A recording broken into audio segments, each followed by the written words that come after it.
Number 3.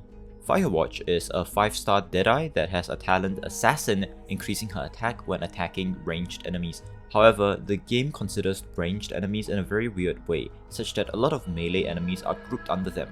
For example, the Solace Holiday Dockworker, who is obviously a melee enemy, actually gets affected by Firewatch's talent, which can be seen in this clip on screen. If you don't believe me, here are the calculations on the expected damage, as well as the damage that was actually dealt. This isn't exclusive to only Dockworkers, however, as all of these enemies on screen now are vulnerable to Firewatch's Assassin talent. That's not even the weirdest part, given that in the Chinese server, which is 6 months ahead of the English servers, the game considers ranged enemies separately, such that the same things that work on the English server do not work in the Chinese server.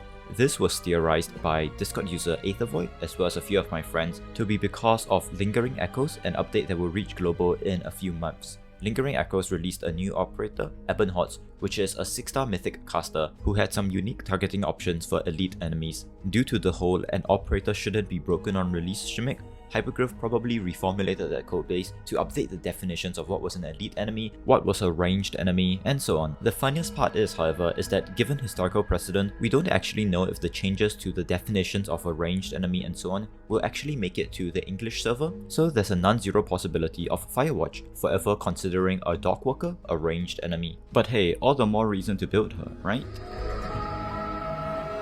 Number 2. Frame rounding is a mechanic in Arknights that either disproportionately benefits or has detriments to certain operators, depending on their attack interval as well as attack speed with buffs. Let me explain.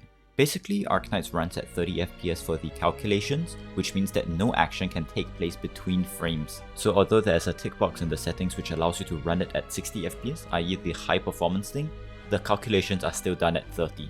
This forces operator attack animations to be forced to the previous or the next frames, to which the game calculates before the attacks are actually done through frame rounding, a mechanism it uses to ensure that no attacks fall between frames. Here's the formula for calculating the regular attack speed interval on screen now, and here is how frame rounding affects it. Essentially, it multiplies your attack interval by 30 and then rounds it down to an integer number such that attacks only occur in full frames.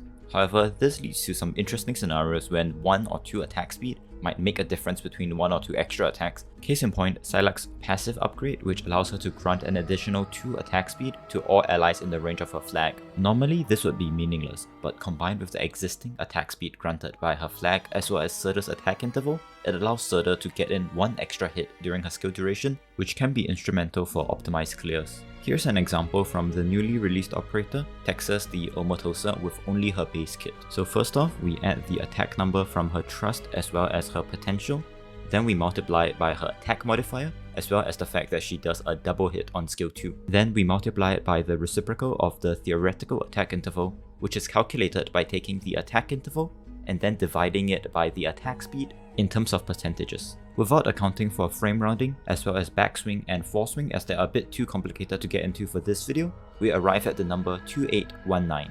Now if we look at the alternative formula, which is basically the same thing, but we are rounding the theoretical attack interval multiplied by 30 and then dividing it by 30 again so that we can ensure each attack lands on 1 frame. If we zoom into the theoretical attack interval multiplied by 30, we see that it's around 26.36, which when rounded goes down to 25. This is beneficial for us given that the bigger the attack interval is, the longer time you have to wait between attacks, so you want to minimize it. In this case, the game is basically giving us some free damage at no cost whatsoever, and thus the result of the damage per second calculations will be around 2860. Well, the 2 damage numbers are pretty similar, and that's why it's in an obscure facts video, given that, well, without the data mines used to find this info, it wouldn't have been noticeable in-game at all. Lastly, at number 1, the pseudo RNG system. Many players are told that when you are autoing a stage, the RNG stays consistent, in the sense that if you manage to beat a stage due to a lucky conviction crit, that would also carry over to the auto deploy. But what exactly is the mechanism behind the PRNG system, and how can it be exploited in our favor? This section heavily references a CN video published on the site Bili a few months back, containing literal years of research into the Arknights PRNG system, paired with data mining and reverse engineering, also that a Cruise solo 1-12 clear is made possible. Link is in the description, but be warned that it requires Chinese and a decent understanding of lower undergraduate computer science and statistics. Essentially, there's a finite list of seeds and each seed is a list of integer values. Unlike FGO's RNG system where it rolls a percentage and then the percentage is applied to all skills, Arknights' system has each skill using a different interpretation of the percentage, thus one particular RNG roll may hit a 20% crit on one operator,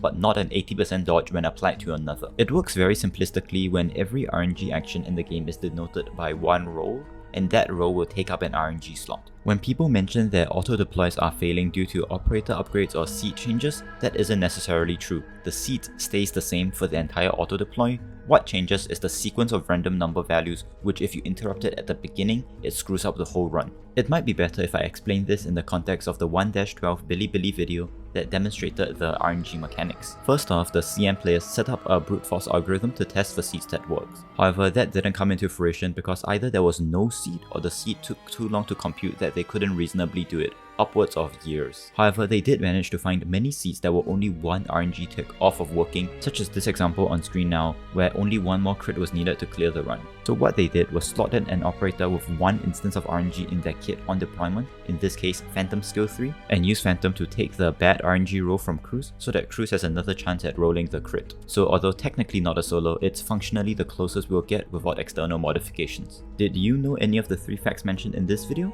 And are there any bizarre facts that you think you know about Arknights that I could cover on this series? As always, thanks for watching the video, and if you felt like you learned something new, consider subscribing to the channel and helping me reach 10k subs.